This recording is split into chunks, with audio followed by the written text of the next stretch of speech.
Hey, everybody. Welcome back to the Throwing Partners podcast. It's Kirby and Joseph here. Please remember to like, share, and subscribe to our YouTube channel, the at Throwing Partners podcast. And remember to follow us on our socials at KirbyD4 and at JAngular7891. Joe, today is Mother's Day. So happy Mother's Day to all of the moms out there. I know that my mom is the reason that I was raised fan. She grew up watching, and therefore I grew up watching too on the Superstation. So happy Mother's Day to all the moms out there. We've got a lot of things on the dock tonight. I am really looking forward to it. I'm feeling a lot better than I was last week. So let's get right into it. The Braves are finishing up their game right now, so I'm going to let you take the lead and give us an Astros update. All right, so this week the Astros played two series, one against New York and one against the Athletics. When they played against New York, they played in Yankee Stadium, and quite honestly, the Yankees manhandled them. It felt a lot worse than the first series of the season did, even though you did manage to take one game. Just because in the first series of the season, almost every game they played was winnable. I think except the Hunter Brown start where the Astros just kicked the ball all over the place in the infield. But nothing about this series really felt good. You gave up 10 runs to the Yankees in the first game on Tuesday, and then 9 in the second game on Wednesday. And then you barely eked out a win on Thursday, winning 4-3. And that Verlander start on Tuesday was probably the first time I've felt watching him that he looks old. He looked really old. It looked like his age was getting to him. I know he had a great start today, but that's not the same lineup. The Detroit lineup is far removed from the Yankees lineup, and quite honestly, that good Yankees lineup dominated him. He did not look sharp. None of his pitches were a landing, and he came out after the game saying that, starting tomorrow, he had a lot of stuff to work on. And he was able to make the adjustment today for the Astros, pitching a masterclass in Detroit, but again, not the same lineup as the Yankees. So it'll be something to watch over the course of the next couple games that he starts to see if he can continue and build on today's start, and hopefully perform better against some weaker lineups. Well, actually, they play Milwaukee, so that's going to be an interesting matchup for them, considering they don't see them that often. Just the fact that Milwaukee has been decent this year, so it'll be interesting to see. Like I said, he did come out and say that he made the adjustments that he needed to after the game, and he felt good about his stuff. So always great. And then the Astros go on to the weekend series Friday, Saturday, and Sunday against the Tigers in Detroit, facing their former manager AJ Hinch, and they won the series 3-2. Framber Valdez pitched well on Friday, getting the win. Christian Javier made his return start from the IL, and he looked awful. He had no command. His velocity was down, and he could not get anybody out. But on the bright side, Hunter Brown looked good out of the bullpen. He pitched 5 innings, had 7 Ks, gave up 6 hits, and then I believe only gave up 1 run. So that was good to see. I think that over the course of the next couple of weeks, Hunter Brown will be getting another start, just because I believe the Astros play 28 games in 30 days or something like that. And so they're probably going to move to a 6-man rotation. So it'll be interesting to see how he builds upon this 5-inning outing in the bullpen and how he can build off of that in a start. Hopefully, he can build upon that as the season continues, and he won't look as bad as he did in the first, handful of games that he pitched. The offense really popped off today. They scored 9 runs, and they won 9-3 with Verlander. And honestly, somebody that has performed very well so far, Joey Loperfido. He has performed very well since being called up. And he's honestly someone that I would like to see in the lineup more often. It's been kind of weird the way that they've deployed him so far. Playing him in matchups that I wouldn't think would benefit him. Like they played him against Skubal on Saturday, which is a horrible matchup for him because Skubal is one of the best lefties in the game, and I just don't think that was a favorable matchup for him. But didn't play him against a right-handed pitcher. So it's kind of interesting to see the way that they're deploying him. But I mean, he's been playing really well. He's hitting like 328 or something like that, and he's been hitting the ball hard. He actually got his first extra base hit today. He had a double into right field. So that's somewhat I look to see continue to build upon, and improve as the season continues to progress. And hopefully, they figure out a good way to platoon him, Chaz, Myers, and Dubon when Chaz does come back. It'll be pretty interesting because as of right now, most of the outfielders have been playing pretty well. Myers still gets hate for some reason, but he's honestly playing better than Bregman. He has been a lot better than Alex Bregman. So I don't understand the hate towards him. He plays above average defense in center field, which is a premier defensive position. I know that people like to dog on him for his arm, and that's not great. A lot of teams do take advantage of his weak arm, but he's got great range. He takes great routes to the ball. And quite honestly, I think the hate for him is unfounded, just because again he's performed very well in the at bats that he has gotten. And quite honestly, him and Dubon have outperformed Chaz. I know that Chaz has been dealing with a hamstring injury for most of the season. The first time he dealt with it, he only took a couple games off without an IL stint, and this time he's now on the IL, rehabbing in Sugarland. But he hasn't looked good all season, outside of the first game of the season, honestly. So, like I said, it'll be interesting to see how they continue to deploy them as the season progresses and, when Chaz does come back. Because right now they do have a very solid outfield unit. Jeremy Pena hitting the 4-hole a lot this week, and the 2-hole. The kid, he found something. He's hitting the cover off the ball. He's hitting the ball super hard. A lot of line drives all over the place. And even the outs that he's making are hard line drives. So, that's always great to see from him. If he can sustain that over the course of a season, the performance that he had in the postseason 2022, if he can sustain that for the entire season, I think, honestly, the Astros should be in a better spot as the season progresses. Altuve had the day off today, but he did not look good in the Tigers series. He didn't look good in the Yankees series either.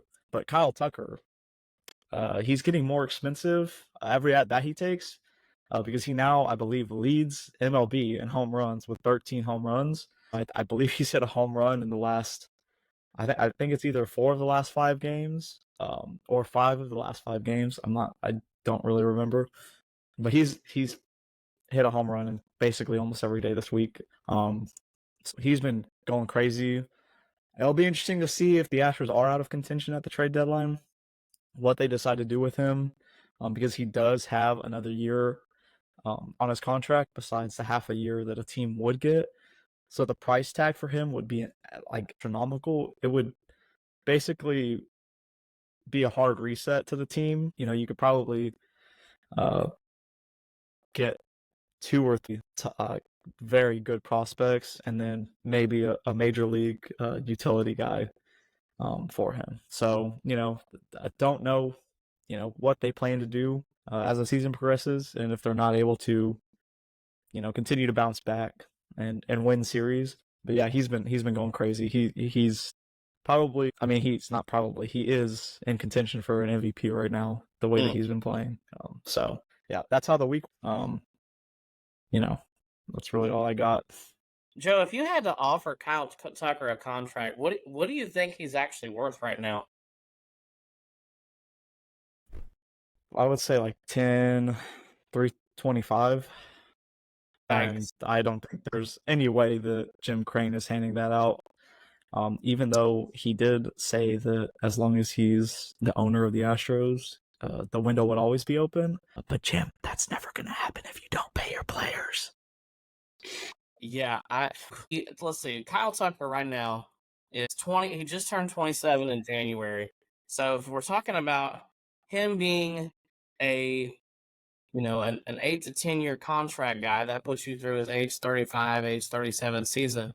I mean, honestly, maybe you could go like 8 at 240, and see if he bites at that. I don't think that probably gets it done. I'm thinking at least 10 at like 275 on the low end. I mean, you never know, because this past off season was really odd. We saw an off season a couple off seasons ago where you had people like Xander Bogaerts getting paid, Machado getting re-upped, and things like that. And then this off season, you didn't see any of that except Yamamoto and Shohei. So, and then Aaron Nola got paid too, but and it's a little bit of a different situation. So right Yeah. now, I mean, his market could be odd. So I don't know. I'm not really sure what he could actually bring in free agency. But I'm sure that if the Astros, you know, if they're 10 games below 500 at the trade deadline, they decide to trade him. I'm sure he could get a great haul back. I mean, especially if they feel like they can't, well, great You know, update. oh, Yeah. sorry. But someone I will mention asked Chandler Rome in a tweet the other day, how much is the price tag on Kyle Tucker going up for the Astros? And he basically said that the timeline to get him a deal was 2 years ago, two off seasons ago. He was like, I think that ship has sailed. Um, I don't think that the Astros are going to be able to offer him an extension that he signs, while he's under contract. But maybe they make a big swing for him while he's a free agent. It just depends. But it doesn't look like he wants to stay here, and it doesn't look like the Astros have any interest in really shelling out that kind of money for him. So, like I said, it'll be really interesting to see what they do if they don't continue to play good baseball. I agree. Well, Joe, my team is currently still playing their last game against the Mets in New York. They're up 3-2 going into in the bottom of the ninth right now. And the game could get tied here in a second. Let me tell you about the rest of the week real quick and a quick update. So far on the week, they're 4-0. They had a quick 2-game set against the Red Sox, and then they've played 3 games here in New York. Against the Red Sox, they won both of those games. In the first game, Reynaldo Lopez threw at 5 1/3 innings. He only gave up 2 runs, had 5 Ks, and actually lowered his ERA down to 1.53. So he's been just fantastic. And in that same game, Aaron Kelnick hit his first homer of the season, which was great to see. And it was just a rocket off the bat. That was awesome to see. He was really excited about that. They won that game 4-2. Very, just a basic baseball game, nothing real fancy. But then the next day, Chris Sale came out and pitched against his former team in a 5-0 victory. He looked like vintage Sale. 6 innings, 10 Ks, brought his ERA down to 2.95 on the year. And he looked fantastic against his former team. One of the coolest parts about the game was actually a home run robbery by Jared Kelnick. Reached up, grabbed it at the wall. Kelnick was just stoked, and then Sale was just laughing. Man, it was a great clip there. That was Wednesday. They had an off day Thursday, and then they started this 3-game set with the Mets. Friday night, Charlie Morton pitched. Let me just tell you, he is 40 years old, but he is aging like 5 wide on the mound. He threw 7 innings, gave up 1 earned run, and had 7 Ks. Only 1 walk, too, which is huge for him because he does get into some walk and homer trouble sometimes. But he actually brought his ERA down to 3.14, or pi, as some of us may know. They won that game 4-2, and they actually hit 3 homers that night. Ronald and Matt Olson and Ozzy Albies. And Acuna's ball that he hit to basically straightaway center was like 460 plus feet. It was an absolute tank. It was great to see him, just basically square up that ball and hit it that far and hit it that hard. That was great. And then Saturday, Max Fried threw 7 no-hit innings. He had 5 Ks, and what just happened? Is that ball gone? Ball game over. Braves lose. I'm watching it. Braves lose. Are Brandon, you serious? yeah. Yeah, they go. I've been watching it. Whatever. I've All been right, I watching can it as turn my it's. phone off. Now, Oh, I oh can. wow!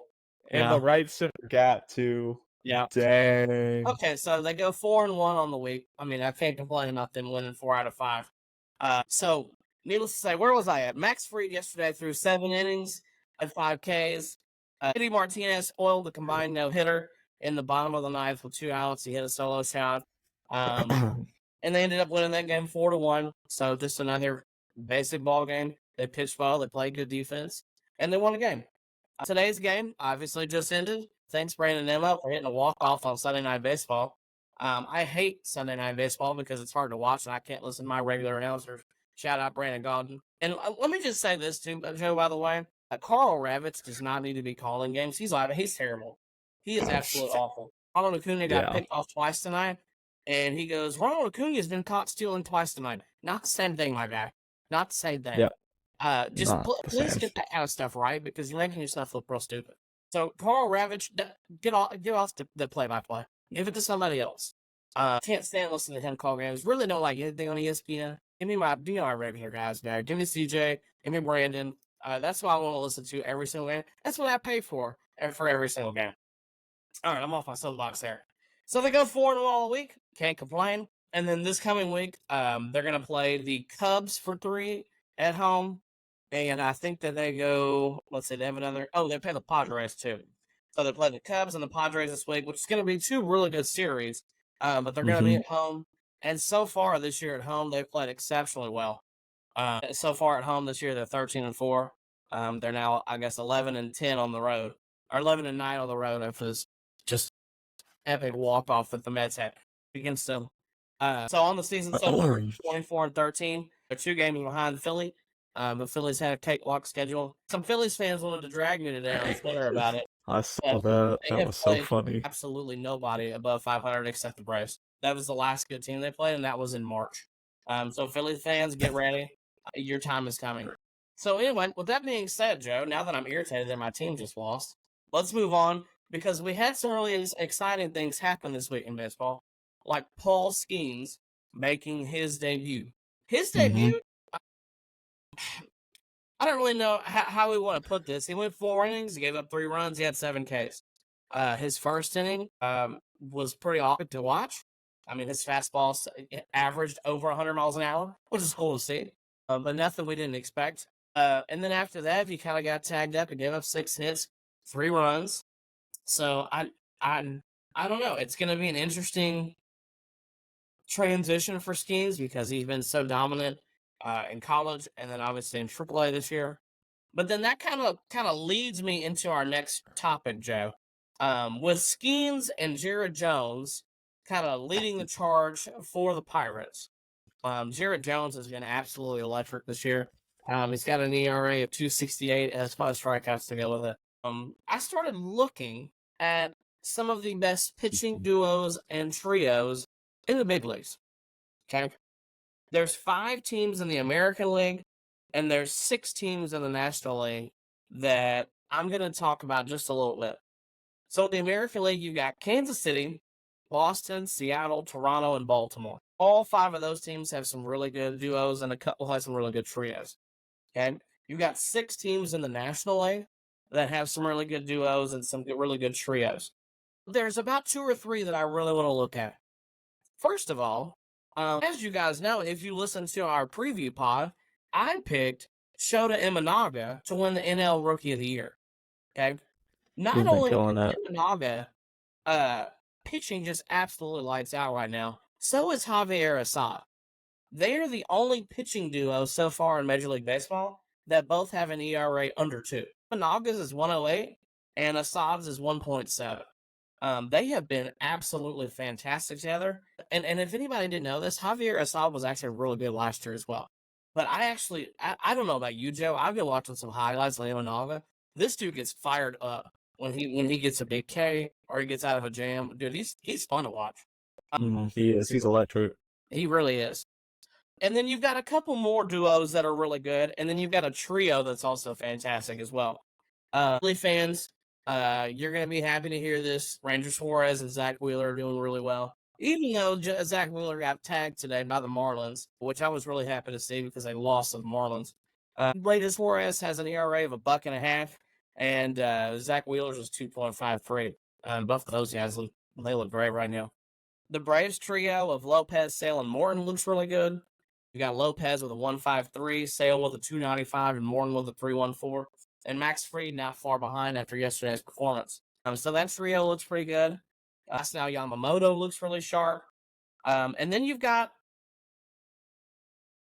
a kind of a surprise one in San Francisco. You've got Jordan Hicks, you've got Logan Webb, who we knew was going to be good, and then you've got Kyle Harrison. Most of us probably didn't even know who he was before the season started. All 3 of those guys have an ERA under 3.50, which is awesome.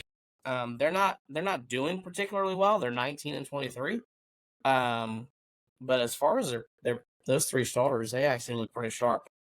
And then moving over to the American League, Seattle has been on everybody's radar, and rightfully so. Bryce Miller, Logan Gilbert, and Luis Castillo all have an ERA of basically 3.3 and under, which is just lights out. I mean, their offense could ever come around, this team is going to be just outstanding. Or if they go and get pieces at the trade deadline, like some really solid bats at the trade deadline, man, they're gonna be crazy good.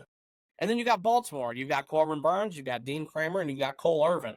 Irvin and Burns both have an ERA under 290, and Dean Kramer is actually at 372. So that trio actually looks pretty sharp as well. And then surprisingly, right now, even though the Blue Jays absolutely suck, Cucci and Barrios are both doing exceptionally well. And then even more of a surprising one, you've got Crawford and Tanner Hook. Both of them have an ERA under 225. That's pretty great. And then everybody's favorite, Kansas City. Kansas City is currently 25-17. Nobody predicted them to be this good. But Kansas City went out in the offseason. They went out and got Seth Lugo. They went out and got Michael Walker. And they've actually all been really good. They also had Brady Singer, who's doing really well as to go along with it. Brady Singer has an ERA of 236, and Seth Lugo's got an ERA of 166. I'll take that all day long. Neither one of them have a lot of Ks, but as far as getting quality innings and getting outs, well, I'll take that every day. So that was some really interesting data that I found when it comes to looking at these duos and these trios in baseball so far. Do I think that all of these guys are going to have this good of a season all year? No. I don't think that half of them maybe even stay healthy to get 30 starts. But it's been really fun to watch so far. I know in our preview pod, I actually thought that the league was going to be run by offense this year, and it just hasn't. It's been more pitching dominated, which I kind of hate because I really like watching offense, even if it just happened in the worst way against my own team. But here we are. It's been an interesting season so far. Joe, our next topic. Mr. Luis Arias got traded to the Padres. And since then, he has actually given them a really nice boost.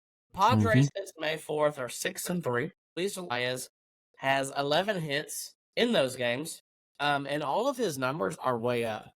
He's got an OPS plus with the Padres of 1. OBP's back up over 400 or at 400, and he looks like himself again playing out west. But also too, who wouldn't want to be playing for the Padres compared to the Marlins? Yeah, for real. The Marlins, Joe, they're 17 and a half games out of first place right now. They've only played 42 games. They suck. Oh my God, I'm honestly afraid that they're going to lose 120 games. Like they're that bad. I mean, it is rough. But anyway, this Arias has been really good for the Padres, and did they take this series against the Dodgers this weekend? They did. Oh man, I love that. They won on Friday night, and then they won tonight as well. And you know who Luis Arias reminds me of? Let's hear it. It's early career Jose Altuve, someone that could literally just put bat to ball, has great bat to ball skills, can spray the ball anywhere, can find creative ways to get hits, has some pretty good control within the zone, but is also not afraid to expand on a bad pitch. They're both bad pitch hitters. And, it's just they really embody like the art of hitting. Now Altuve has seen an increase in his power since around 2015. But early on in his career, he was kind of more of like a spray and pray type, like Arias is. But it'd be interesting to see if Arias and Altuve ever get together, because they're both countrymen of Venezuela, and maybe Altuve kind of shows him how to hit for power, because that would be pretty insane as well. He sprays the ball everywhere. It's crazy the way that he gets on base. Good back control, man. It's crazy to watch this dude hit.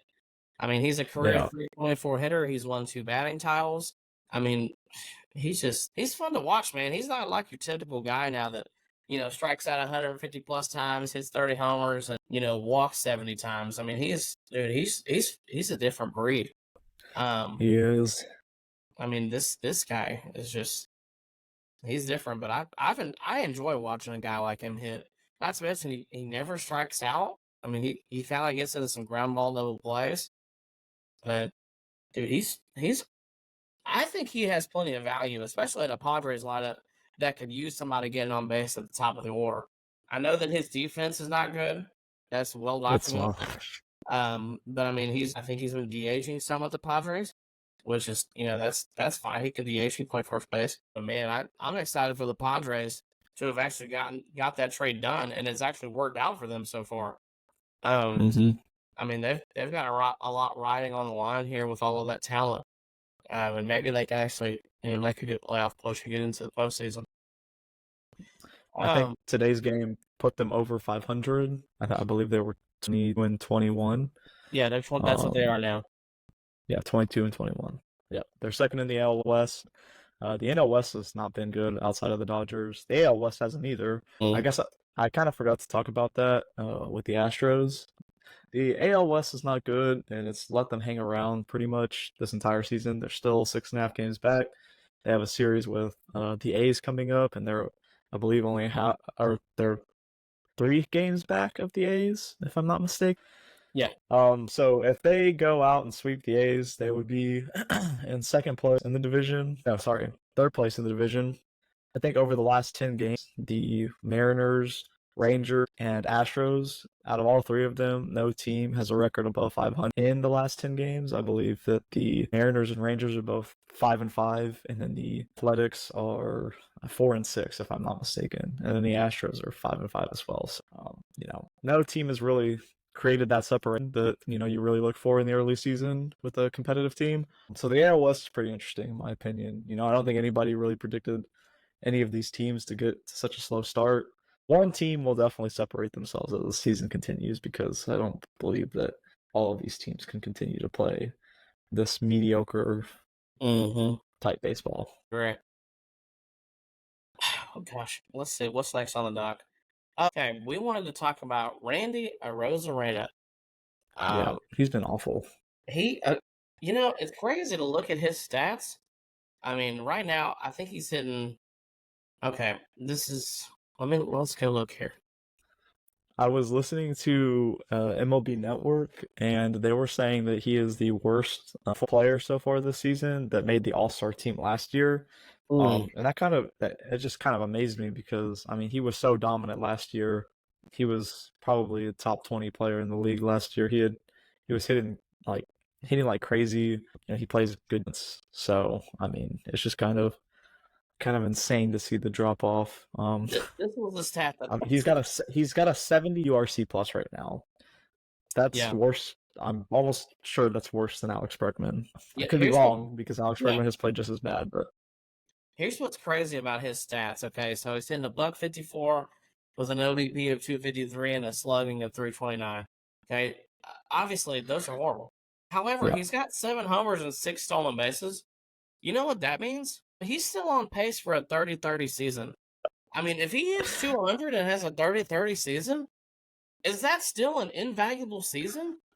I mean, I don't know. I don't know about that. That doesn't play it. That doesn't. I stand corrected. Yeah, he is actually playing better than Alex Bregman. Alex Bregman has a 59 WRC plus. That's horrible. It's so bad. I mean, half of Arozarena's hit. He's got 4 doubles, 7 homers. He's only got 22 hits on the year, so half of his hits are for extra bases. And like I said, he's got 7 stolen bases. So he's actually right on track to have a 30-30 season, which he's never had before. Definitely, he's had 3 20-20 seasons, but never a 30-30. I mean, if he has a 30-30 season and hits 200, 220, I still think that has value, but I could be wrong. It's nuts. His strikeout rate is way up right now. That's one of his big problems. Yeah, it's like 6%. It's up by like 6% right now. Yeah. If he can get that to come back down, then I think he'll be in good shape for the remainder of the season. But it's just kind of crazy to see such like drastic changes. I mean, it's almost like Alex Bregman. It's just, I mean, Alex Bregman's strikeout percentage hasn't gone up. He literally just can't get the ball out of the infield, or anywhere. Oh no, so that's an interesting. I was just thinking about that. He has a 59 WRC plus. He's hitting 201. So at this point last year, if you compare the worst hitter on the Astros from 2024, Martin Maldonado last year in 2023 was actually outplaying him up to this point. Basically, all of Maldonado's stats were better than Bregman's at this point last year compared to where we're at this year. So it's he's on the struggle bus right now, and I don't know when he's getting off. I mean, his walk rate is down. I think he's pressing. He's expanding the zone, even though that's not resulting in more strikeouts. It's resulting in a lot of weak contact. Uh-huh. So it's just it's really bad. I mean, you texted me the other day, and you were like, I'm surprised when a Bregman at bat doesn't end up in a pop out to the shortstop, and I had to correct you because it's literally a pop out to the second baseman or in foul territory. He almost never gets the ball on the left side of the infield. Yeah, I don't know. I don't know what they're gonna do with him because quite honestly, if they keep playing bad, he has no trade value. So you're not gonna get anything. No team is gonna want.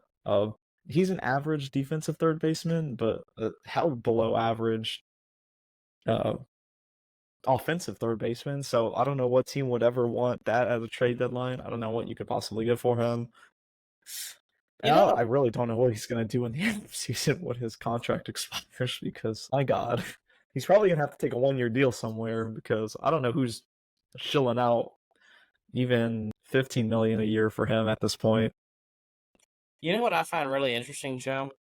If you go back and look at his best balls of walk page from 20, which, in my honest opinion, he probably should have won the MVP of Trout. Looking at it from 20, he didn't hit the ball hard that year. All of his chase and whiff and K percentage and walk percentage, all of that is like career averages.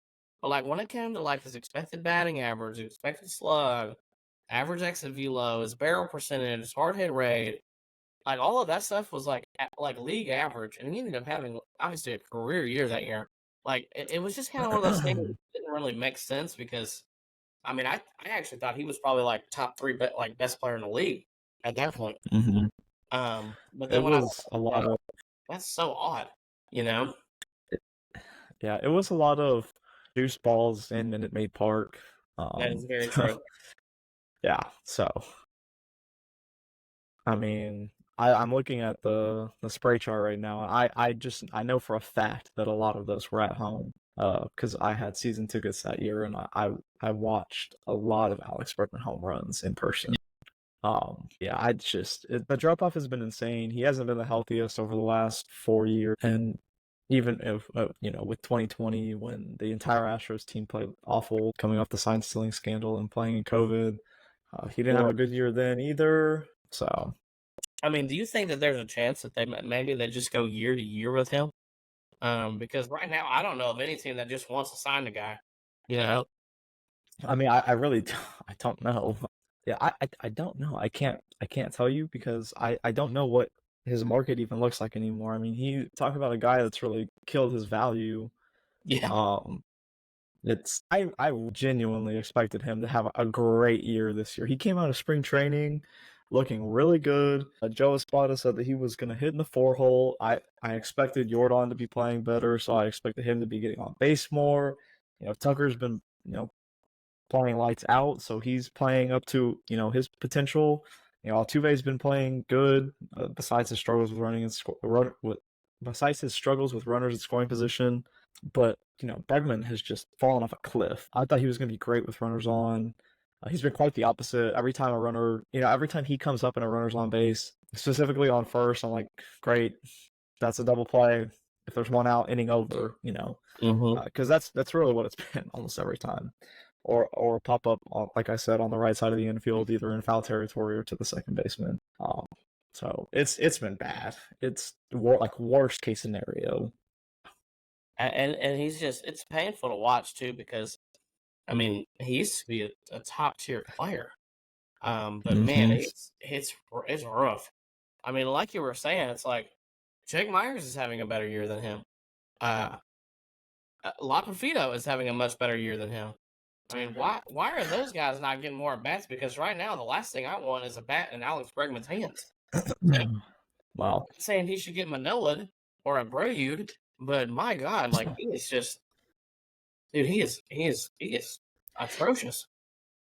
Yeah, I'm kind of starting to think that it might be an injury that he's just hiding. That he might, honestly, because I really don't know what else. I mean, he's played this bad. He's played bad before in his career, but that was when he was injured. When he had in 2021 the hamstring thing, and I believe he had a thumb thing as well. Yeah, because Or a he had quad. I surgery can't on like remember. Yeah.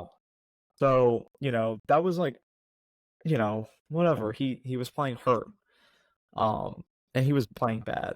I don't know what it is now. Again, he might be playing hurt. That's just like just because I've seen what he can do when he's one of the most dominant players in the league. 2018, 2019, he was that guy. He was, consistently being talked about as one of the best players in the league. Now he's just mediocre at best between one to now. And like I said, he has been injured. I'm not gonna, you know, crap on him for being injured, but I don't know. He just needs to get it together because I really don't know what's going on with him. If he's hurt, he needs to take one for the team and yeah, sit on the bench. Yeah, take some yeah, time to recover. yep. All right. I think our last thing that we're going to talk about is once again MLB Network with a dud. Greg Amsinger, I've given him a hard time at least once on here, maybe twice. Um, the Dodgers were getting ready to play the Marlins. Yamamoto was on the mound.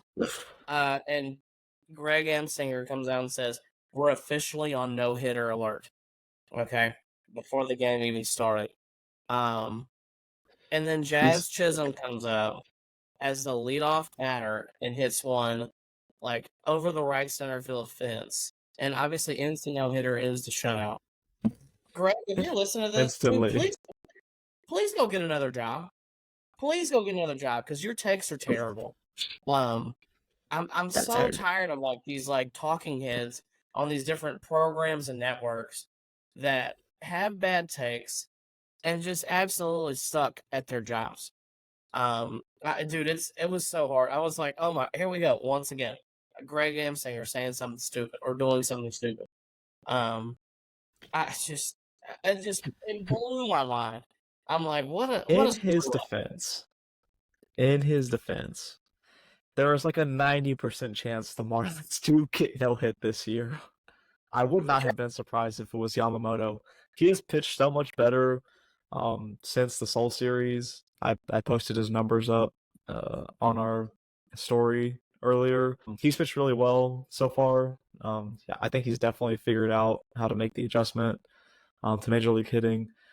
But he really did just go up there first pitch and groove a fastball right down the middle to Jazz, and Jazz just, He I mean, parked it. yeah, he went dead center with it too. It was so funny because Greg was like, sit back and get ready to watch history, and just the first pitch of the game. Oh man, it was great. It was great. Oh shoot. Okay, Joe. Do you have Uh, any final thoughts for the night? Uh, Cleveland's City Mm, Connect uniforms got leaked. They are once again, like I've mentioned before, Nike has this weird fascination with just like every year going with like one color in mind, and this year is like a blue. I mm, believe they have like 4 jerseys that they've already released this year that are just straight up blue, and Cleveland will be adding to that. I like the hats. They've got like a white center and yeah. then blue all around the hats, and then a red C. And I think that those look really good. I think those pop. But the uniform itself literally just says CLE, if I'm not mistaken, and there's nothing really special about them. You know, I got to see Detroit's twice this weekend because they debuted them on Friday and then wore them again on Saturday.